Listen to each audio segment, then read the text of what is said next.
Wala na po ni isa sa minority ang nagsabing tuta. I think that was comments outside the Senate. And it is fair game for whoever is alluded to.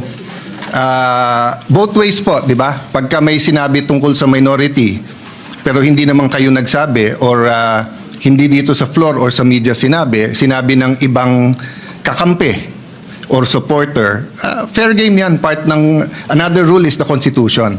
So first, let me clarify yung pagiging unparliamentary. You cannot argue with the presiding officer. That is what, thank you very much. That is what is unparliamentary.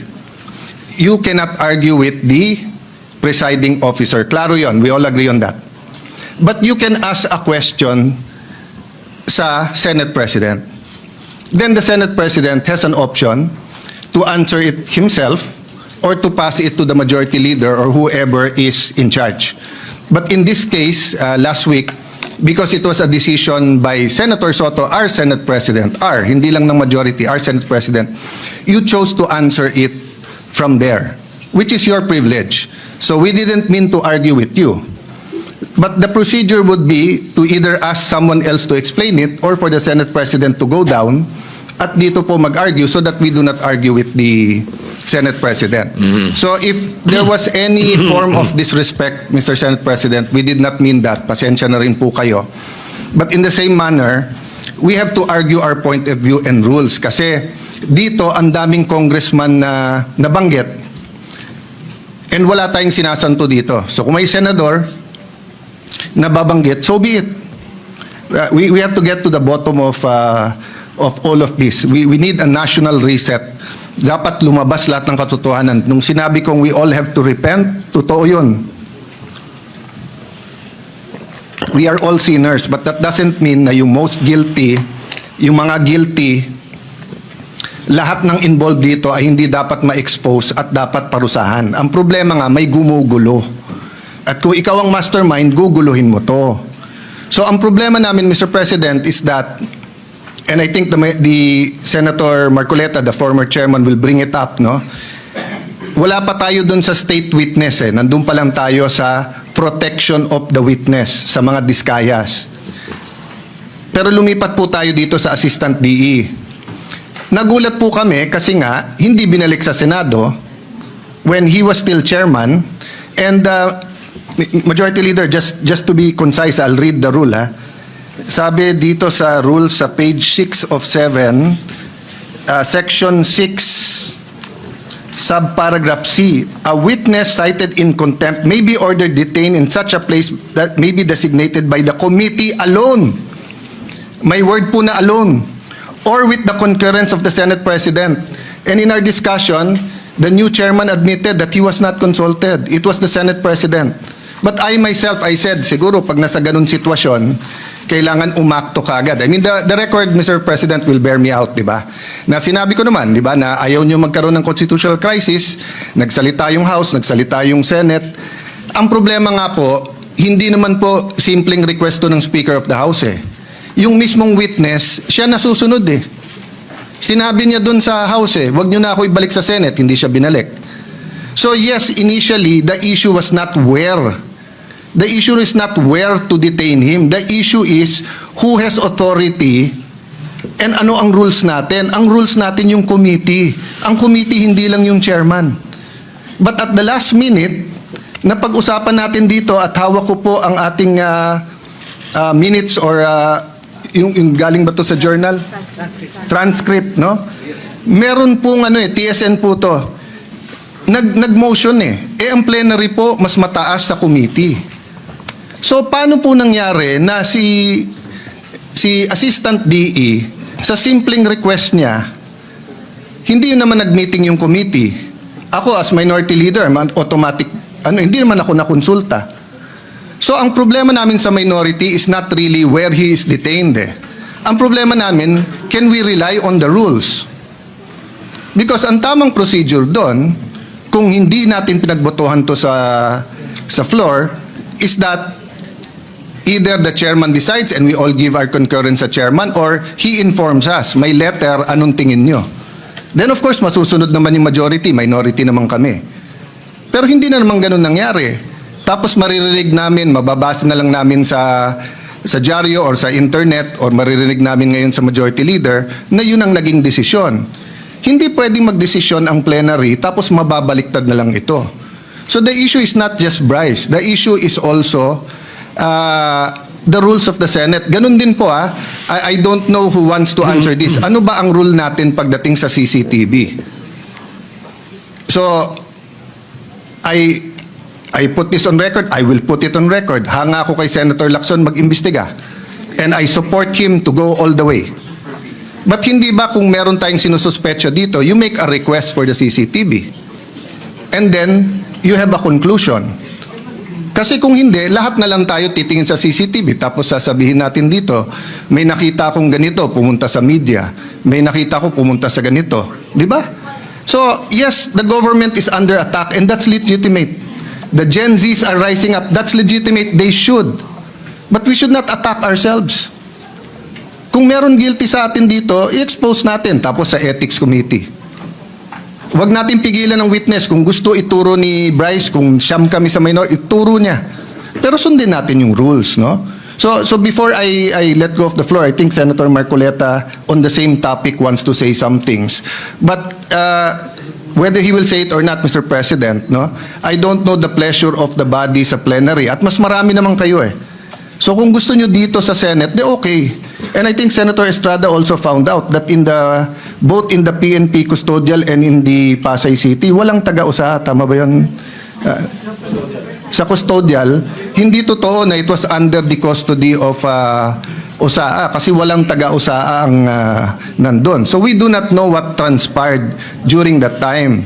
Kasi pagka under contempt, hindi punishment yun eh.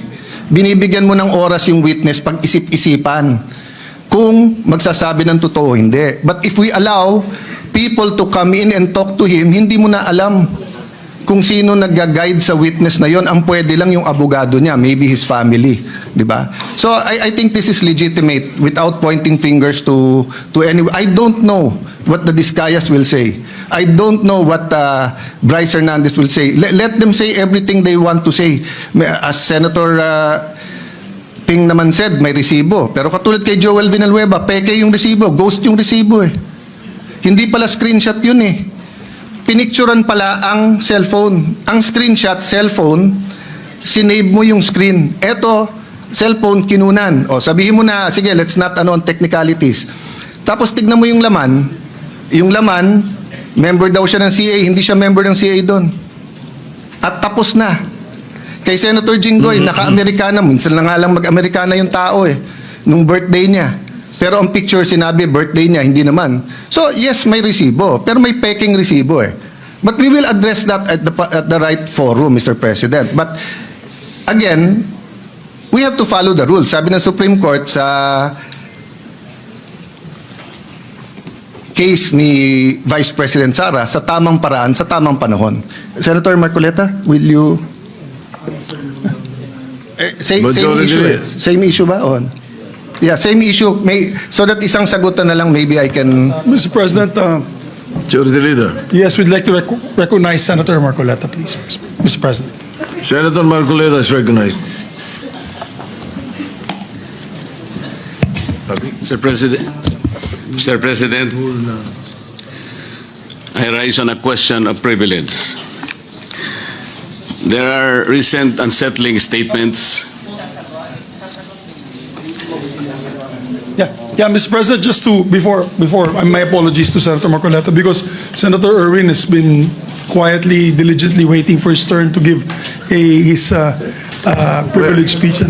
Well, if Okay. Senator If Senator Marcoleta- Erwin is willing to give way, we have no problem, Mr. President. All right, go ahead. You may proceed. And besides, Mr. Majority Leader, I'm rising on a question of privilege, which is the higher and preferred way of speaking before this body. Mr. President, I am armed by the explanation of the minority leader that we're not questioning the prerogative of the presiding officer, but we can question the Senate President on issues that are quite legitimate, such as the matters I would like to raise today. Unsettling because, Mr. President, on September 9, in your interview with ANC Head Start with Ms. Karen Davila about the Blue Ribbon Chairman being a lawyer, your answer is, there is no such thing as a rule na dapat abogado yun. Abogado ka nga, di ka naman magaling mag-imbestiga, di ba? So useless. Mr. President, I'd like to put on record, there was no inclination from this representation na meron man lang kaming sinabi na ang chairman ay dapat, chairman ng Blue Ribbon Committee ay dapat abogado. Wala po kaming kahit na shadow ng inclination, o any reference to that matter, wala po kaming sinasabi. Ngayon po, yung sinasabing abogado ka nga, di ka naman magaling mag-imbestiga, hindi ko po alam kung sino po yung tinutukoy ninyo, sapagkat narinig din po kayo sa inyong mga interviews. Sinabi niyo po, Mr. President, na maraming dissatisfied sa direction na tinahak po ng aking investigasyon nung ako pa po ay chairman ng Blue Ribbon Committee. Hindi ko po alam kung sino po yung dissatisfied sa mga members natin. Wala naman pong perpekto, Mr. President, pero sa akin pong pananaw ay ginawa ko po yung aking makakaya. Kung meron man po akong pagkukulang, ay humihingi po ako ng tawad sa aking mga kasamahan sa Blue Ribbon Committee. Ngunit hindi ko po sinadya na ilihis sa direksyon ng tamang pag-iimbestiga ang ating Blue Ribbon Committee. Noong September 10 po, 2025, ang programa pong Sa Totoo Lang, sa 1PH, nandun po yata si Job Francisco, Chicky Berhel, Cheryl Cosim. Ang sabi po ninyo, with reference to the affidavit of the Discayas, may suspetsa kami na inedit yung affidavit. Mr. President, ito po ay indirect affront to the integrity of this representation. Yung lamang pong pagsuspetsahan niyo na inedit yung affidavit, paano kayo nagsuspetsa? Ano po ang ginamit ninyong batayan at pagsususpetsahan ninyo na maring inedit yung affidavit? Ako po bilang chairman ng Blue Ribbon Committee, nagpakaingat-ingat po ako nung sila po ay sa pamamagitan ng kanilang mga taga-lapit, ay minabuti ko pong hingin sa kanila. Sumulat sila sa akin para malaman ko kung talagang meron silang kagustuhang magpahayag ng kanilang saloobin tungkol sa dinidinig natin sa Blue Ribbon. At gusto kong masatisfy ang sarili ko, Mr. President, kung totoo nga at kung bakit nila gagawin. So nakareceive po ako ng sulat sa kanila, handwritten. At nung malaman ko po na talagang galing sa kanila ang pagpapahayag na voluntaryo, sinabi ko, sige, gawin ninyo. At kinakailangan, bago nyo ibigay sa akin, notaryado na yun. At yun pong affidavit na yun, o subscribe sworn statement, Mr. President, ay naibigay sa akin, araw na po, maggagabi na po ng araw ng linggo, in a sealed envelope. At kung sinasabi po ninyo na ang SOP ay dapat na ibigay sa mga miyembro ng ating Blue Ribbon, wala na pong pagkakataon sapagkat sa umaga po alas 9 ay magsisimula na po ang Blue Ribbon Committee. Noong September 14 po sa Twitter ninyo, meron po kayong binanggit at ito po ang nakasulat. Very devious. Wala pang hearing ang Blue Ribbon ni Ping Lacson. Gusto ng ilang magpalitan agad. What are they so afraid of? Bakit minamadali WPP agad ito? Ano bang nangyari? Malalaman natin sa Blue Ribbon kay Senator Lacson, meron siyang investigasyon ginagawa tungkol dyan. Ano po ba yung pinanggalingan ng mga salitang yun, Mr. President? Sino po yung natatakot? Sino po yung nagmamadali? Kung ang inyo pong tinutukoy ay yung aking sulat para irekomenda na mag-apply sa Witness Protection Program ang mag-asawang Diskaya, yun po inaayon sa batas, Mr. President. Ito po ay naayon sa Section 4, Republic Act 6981. Ito po yung Witness Protection Act. Ang sinasabi po doon, in case of legislative investigations in aid of legislation, a witness with his express consent may be admitted into the program upon the recommendation of the Legislative Committee where his testimony is needed when in its judgment there is pressing necessity therefore, provided that such recommendation is approved by the President of the Senate. Ang committee po ay nagpasya, Mr. President, kasi hiniling po nung Diskaya sa kanilang sworn statement na meron tangka sa kanilang buhay, sa kanilang seguridad, ang kanilang pamilya at kanilang mga anak. Kung kami po ay nagmamadali, yun po kasi ang sinasabi ng batas. Para makapag-apply po siya na sa Witness Protection Program, ang chairman po ng committee sa pagsang-ayon ng kanyang mga miyembro, kailangan po kami gumawa ng sulat sa Secretary of Justice. Ayun nga po, ipinrepair namin kaagad. Hindi nga lamang po napirmahan ng pumalit na Senate President sapagkat nagpaliwanag siya, nalaman pala niya na meron palang presscon ang ating Department of Justice Secretary na doon sinabi niya, hindi raw siya magbibigay ng witness protection sapagkat kinakailangan munang ibalik ng mga Diskaya anumang pera ang kanilang nakuha sapagkat hindi kanila yon. Sa makatid, ang policy daw ng Department of Justice ay ibalik muna yung pera bago aksyonan ang kanyang aplikasyon sa Witness Protection Program. Mr. President, ako po'y nalulungkot. Maski sa aking press con kanina ay sinabi ko kung bakit ganun ang sinabi ng Secretary of Justice. Wala po sa tuntunin yun eh. Kung babasahin lamang po niya ang Section 3 at Section 10 ng Republic Act 6981, wala pong binabanggit doon na restitution, yung pagsusuli. Nag-uumpisa lang po sa pagsusuri, sa pag-iimbestiga ang komite. Meron na po bang halaga na dapat isuli? Na-determine na po ba yun? Meron na po bang ruling na kung ano yung, kung sino at gaano ang isosoli ng kung sino man ang may kasalanan? Meron na po bang ganun? Wala po eh. Prospective lang pong mag-a-apply eh. Nasa sections 3 and 10 ang mga requisites kung ano-ano po yun. Mga 10 requisites po yun. Yung restitution, wala po ron eh.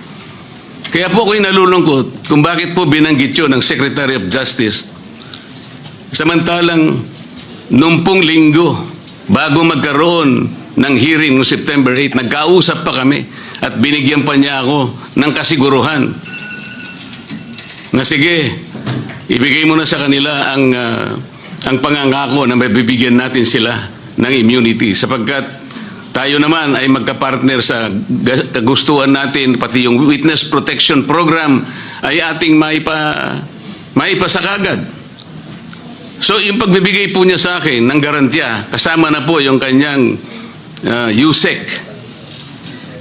Yan ang nagbigay sa akin ng lakas na loob. Kaya ako'y sumulat kagad. Hindi ko alam na babaligtarin ako ng Department of Justice. Ngayon po, Mr. President, yun po ang ginamit ninyong dahilan kung bakit hindi nyo pinirmahan. Sana man lang po ay napakarami naman ninyong mga abogado sa inyong opisina rin. Binasa nyo sana yung batas. Kung yung restitution po ay isa sa requisite para ang isang tao ay makapag-apply man lang. Yun po kasi yung prinsipyo ng batas eh. Bago siya gumawa ng isang marahas na kapasyahan, alam niyang mag-aalanganin ang buhay niya. Magsasabi siya nung inaakala niyang maaaring makapaglagay sa panganib ng kanyang buhay, kailangan nga Bigyan natin din siya ng protection. Yun po yung batas eh. Hindi ko nga po alam kung bakit sasabihin ninyo, bakit may pagmamadali? Dito pa nga po sa sinabi ninyo noong September 13, Mr. President. Ang reading ko, sabi po nyo, camouflage lang yun eh. To put me and the leadership of the Senate under the gun. Kunwari, merong naiinis sila. Kung bakit ko pinirmahan, kung bakit hindi ko pinirmang sulat sa DOJ. Baka may commitment sila to someone, to some people. Is there a commitment somewhere? Baka merong nakiusap na pwede silang ipasok sa Witness Protection Program. Lahat po ng ganitong mga pagsususpetsa is a direct affront to the integrity of this representation, Mr. President. As a member of the Senate, bakit po kinakailangan magkaroon tayo ng ganitong pahayag sa publiko na walang basihan ni katitingman? Ito po yung nakakalungkot. Noong September 10, sa bilyonaryo interview with Ms. Corina Sanchez, ang tanong po ni Ms. Corina, Bryce Hernandez natatakot daw po siyang bumalik sa Senado. May basihan po ba ang kanyang pangamba? Yan po yung tanong niya sa ating Senate President. Ang sagot po ng ating Senate President, sabi niya sa House. Makatwid, parang kinonfirm niya. Ang nangyari, yung mga congressmen nag-request na kung pwede daw, huwag ibalik sa Senate dahil meron daw siyang binabanggit na mga senador. So ang ginawa naman ng mga congressmen, nakiusap kay Speaker, si Speaker tinanong sa akin, dahil ang sinasabi raw kung pwede mo nang i-retain. Sabi ko, hindi pwede dahil sa legal custody namin yan eh. Dahil merong contempt dyan sa Senado. Nakikiusap sila kung pwede na wag sa Senate mismo, hindi naman i-retain sa House. Ang umandar sa akin, siyempre, yung tinatawag na parliamentary courtesy. Kasi meron silang nakakontempt doon, yung si Mendoza, gusto rin naman namin kunin yun. Alam ko later, iimbitahan namin yun. So ang nangyayari po, Mr. President, kaya ba dinidiscredit, kaya ba pinagsususpetsahan yung Diskaya sworn affidavit sapagkat may binanggit siyang 17 congressmen? Yun po ba ang dahilan? Bakit naman po nung yung Hernandez ay nag-testify sa House, bakit kagyat nating pinakinggan naman ang kanyang katwiran? Dahil may binanggit naman siya, di umano, na may kasalanan na dalawang kasama natin dito. At saka siya nagsabi na, huwag niyo na akong ibalik doon sapagkat manganganib ang buhay ko. Ang maliwanag po dito, pagka ang nagsasalita si Bryce Hernandez, parang merong kagad pagpapatibay. Parang pinaniwalaan na natin na maaaring manganganib ang buhay niya sapagkat meron siyang binanggit na dalawang kasama natin. Paano yung buhay ng Diskaya na inimbitahan nila doon? Na binigyan na, bigla na lang nating wala man lang tayong aksyon. Samantalang 17 congressmen ang binanggit niya. Hindi niyo ba naisip, manganganib din ang buhay niya? Pero walang nagsalita dito sa atin. Yun po yung aking nakikita eh. Huwag po tayong mag-aaway-away. Ang ating pong inahanap ay katotohanan lang. Pero kung ganito po ang gagawin natin, manggagaling po sa ating Senate President, magpapalipad po kayo ng salita na kami po ay wala namang kinalaman. Lalong-lalo na po ang representasyong ito. Kahit minsan wala po akong sinabihan na mas magaling po ako. Wala po akong sinabing ganun. Ang sinabi ko lang, ang pagkakaiba po ng investigasyon ng Senate Blue Ribbon Committee is in aid of legislation. Kung ang direksyon ko pong yun ay mali para sa inyo, nasa sa inyo na po yun. Pero yun po ang nalalaman ko.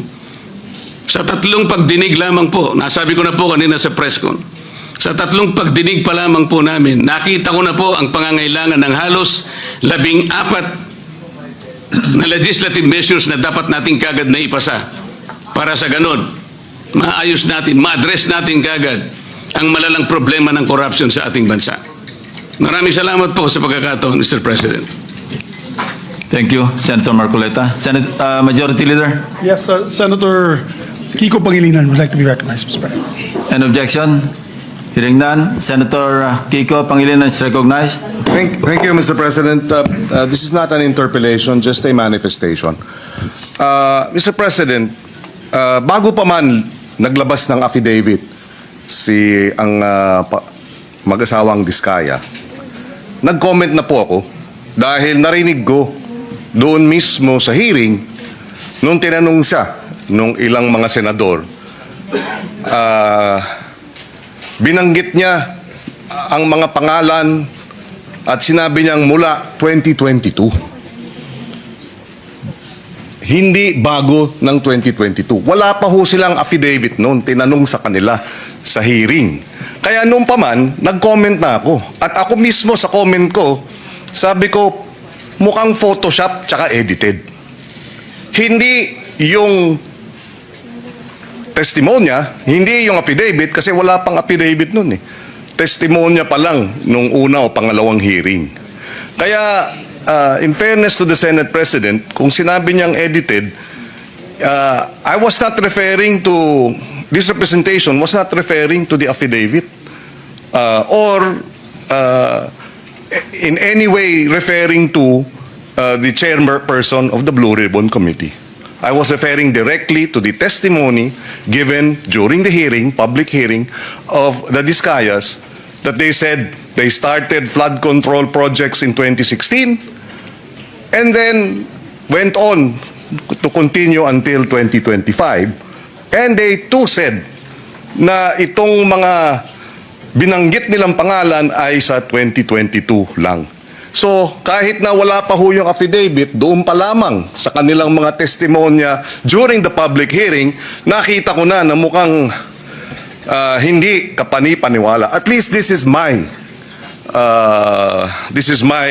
view as a lawyer, na mukhang kung gagawin silang state witness, kinakailangan buo, hindi edited. And when I refer to edited, sila bilang mga testigo, ine-edit nila. Hindi yung chairman ng komite, hindi yung sa abita. I was not referring to the affidavit. I was referring to their testimony when the affidavit had not yet been actually submitted. Just for the record, Mr. President. Thank you, Senator Pangilinan. In addition, Mr. President, in addition, point number 2, sorry.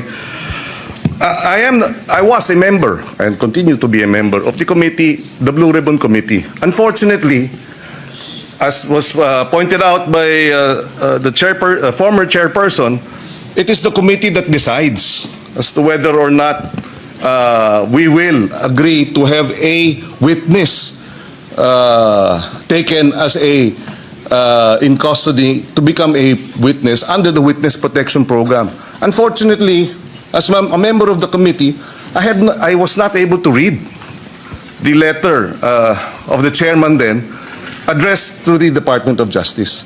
So in that case, Mr. President, sabi siguro kanina, if I heard correctly, nagmamadali dahil nga yung seguridad ng ating mga magiging witness dapat ay paramount. Pero sa akin, mas paramount siguro na may process na ang mga committee members makita man lang yung sulat bago ito'y ma-repair sa Department of Justice. Wala akong nakita, wala po akong nabasa, nakita ko na lang sa dyaryo, Mr. President. Mr. President, kailangan lang masagot yung manifestation ni Senator Kiko. For a while, Importante lang, Senator Marcoleta, Mr. President. you have not been recognized yet. Majority Leader. Yes, Mr. President, we'd like to recognize, he may be allowed, if with the permission of the Senate President, let him allow him to answer, or at least reply to the manifestation of Senator Kiko Pangilinan, and then after we'll recognize our Senate President for his interpellation. All right. Thank you, Mr. President. Wait for a while. Senator Marcoleta is recognized. Thank you. Maalala po natin, Mr. President, na nung pangalawang hearing po ng Blue Ribbon Committee, doon po namin finload yung idea na kung nais po ng mga resource persons, particularly po yung mga 15 contractors na naimbita sa ating Blue Ribbon, kung gusto ninyo na magsalita kayo, come into the open, pinload po namin sa second hearing yon.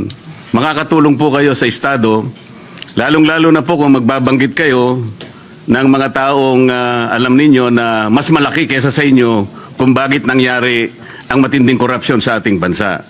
So pinupload po natin yung idea na maaari silang mag-apply under the Witness Protection Program. Kaya po yung una nilang pananalita, nung sila ay wala pa po at hindi pa nakumbinsi siguro na lalabas, iba po yung kanilang testimony sigurado. Ngunit nung malaman nila na may pagkaseryoso naman po yung offer namin, na kung makakatulong po kayo, magsabi na kayo ng totoo, baka po, sabi namin, yung criminal prosecution, madidispense na yon, pinaka most likely siguro, pagdating ng araw, civil liability na lang ang haharapin ninyo. Meron po akong paniwala na pinag-isipan nilang mabuti yon, kaya lumabas yung mag-asawa na yon. Nung lumabas sila, natural dahil sa magsasabi na sila ng totoo, lalabas po talaga kung anong gusto nilang sabihin. Maring taliwas po doon sa narinig na nauna na pahayag ni Senator Kiko.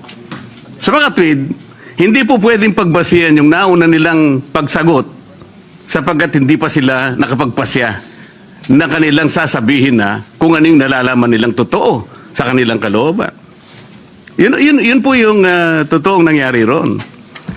Kaya hindi po ako naniniwala nang dahil lamang doon sa maaring hindi pareho nung una yung kanyang testimony at doon niya na sinabi yung buong katotohanan ay maaring edited o maaring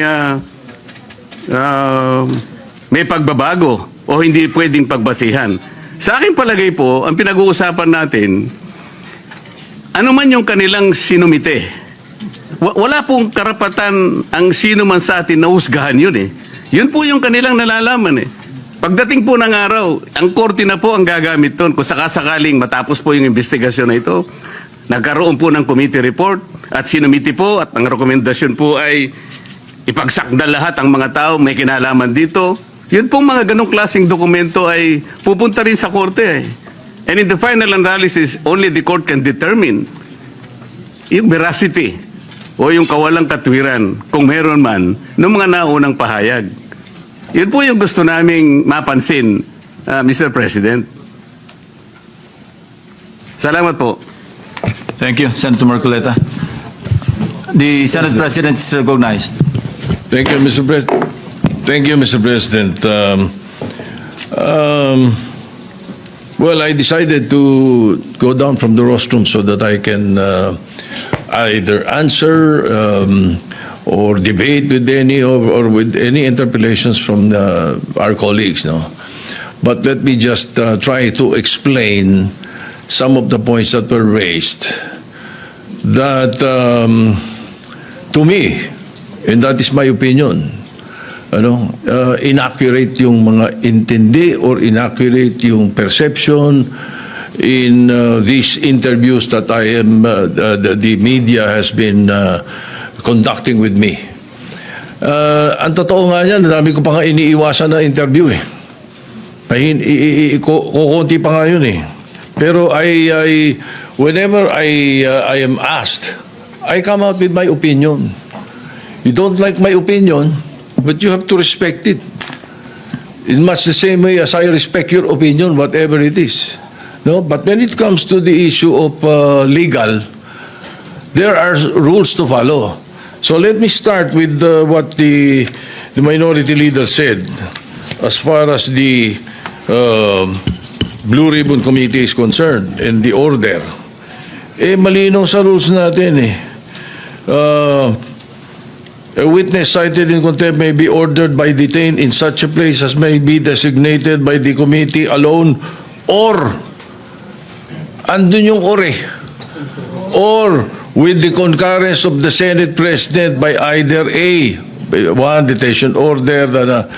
So it's the Senate President has the power to do that. Ngayon, nung binibigay sa akin yung binigay sa akin yung sulat para i-recommend yung witness protection program ng mga Diskayas, ang feeling ko incomplete eh. Ang usapan at narinig ko ito kay Secretary of Justice, kailangan tell all, hindi tell half. Di ba? Ang mga binabanggit, 2022 to 2025 eh. Sila number one contractor, 2016 to 2022 eh. Ba't wala doon ang kwento? Di ba? So, you cannot blame me if I do not want to immediately do that, no? And then I know for a fact, as I said in the media, I know that there is a possibility that we will change the leadership the following day. All right. Now let me continue with some of the opinions that were aired. Well, of course, yung nabanggit kanina ni Senator De La Rosa, pasensya na, baka nabigla ako at nagamit ko yung salitang gimmick, ano? Pero it could had been a wrong word that I should not have used, no? Pwede kasing opinion yun, sapagkat yung public ang madalas kumarinig na sinagsasabi nun eh. Ano? Now,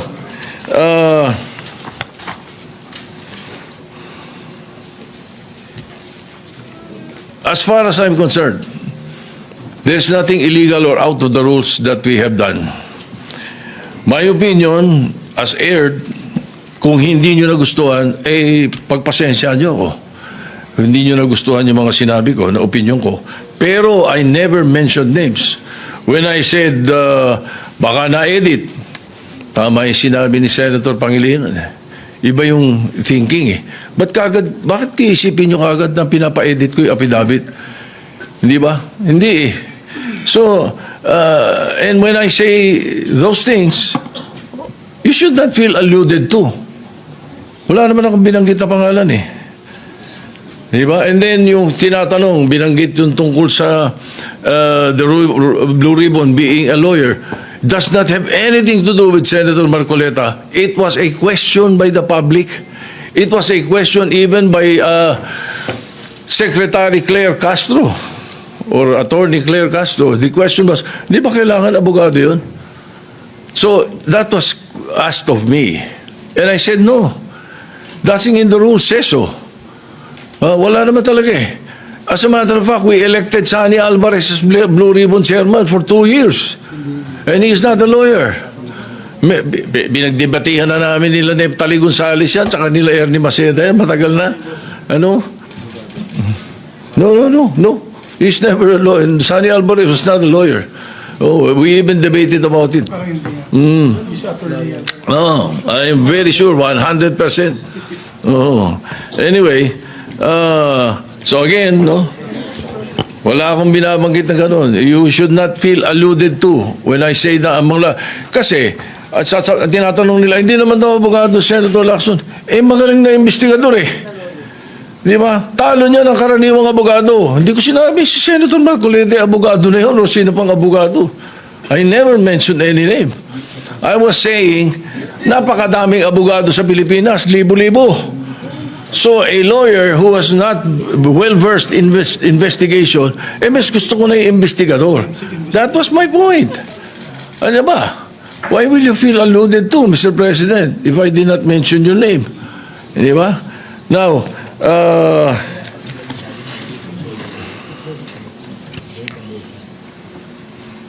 again, as far as the rules are concerned, the Senate President has the power to order his transfer, especially in this case. Now, I asked the chairman of the Blue Ribbon Committee after they sent a letter, and it was done in court. It was done in the RTC 112 this morning. That was where the letter was transmitted to Attorney Valentina of the Senate Legal, who was representing the Senate in the hearing of the writ of amparo. Yun ang istorya nun. So the request was go back to the Senate. Ay sabi ko maganda if that is your request, because that is precisely what the members of the minority wanted. Hindi ba? So no question. Ba't may question ngayon? Nalilipat natin, binalik natin sa Senate custody. Ano? And then also, to be fair to the OSAHA, every day, they monitor wherever that person is. Kahit na nung dinala natin yung si Colonel Santos, something sa Muntinlupa, mayroon tayong sa Pasay City Jail, si Balad ba yun? You don't need to have an OSAA there the whole day, 24 hours. It's not necessary. The important thing is it's under the custody of a legal custody. Yun ang importante ron. So hindi kailangan nakabantay OSAA doon. Now, if you want to change the rules, then you propose some amendment to the rules na gusto niyo OSAA nakabantay kahit saan natin ilagay. Alright? Now, maraming nabanggit kaya isa-isay natin to. Pasensya na kayo. Ang Witness Protection Program, ang pagkakaalam ko, magkakaroon ng immunity from criminal prosecution. So, kung natatakot sila sa kanilang security, bilyon-bilyon ang pera nila Ang dami nilang pwedeng bayaran sa security guard Kahit 1,000 security guard kaya nila Bakit kailangan gobyerno? Ay galit na ang mga tao dahil hindi nga natin malaman kung ilan yan, kung nangyari nga yan, kung sila nga yan, hindi po ba? Kaya we were just trying to be prudent. Konting konting hinay. Huwag yung sasabihin natin. Kaya sabi ko, ba't tayo nagmamadali? I'm not pertaining to any senator. Bakit, sana do not feel alluded to if I don't mention your name. Di ba? And then, state witness, there is no other direct evidence available for proper prosecution So, it is not applicable to the Discayas. At saka hindi rin pwede sapagkat ang pananaw ng karamihan, ang pananaw ng taong bayan, sila most guilty. Ang pwede sa Witness Protection Program, not the most guilty. Ayun ang sinasabi ng batas. Anyway, as I said, the Senate President has the power to order the transfer. And if I have used a word that does not conform to your palate, then pagpasensyahan nyo. Pag ganun, bagkat karamihan ng binanggit ko, opinion ko. Kung ako ini-interview ng media, I always, as far as I'm concerned, tell the truth. Pag ang media kausap mo taong bayan Ganun yun. Kaya iniiwasan ko na hindi ako magsabi ng totoo. Kung opinion ko hiningi, binibigay ko opinion ko, hindi ko tinatago. So if you don't like my opinion, I'm sorry, Mr. President. But that's how it is. Thank you.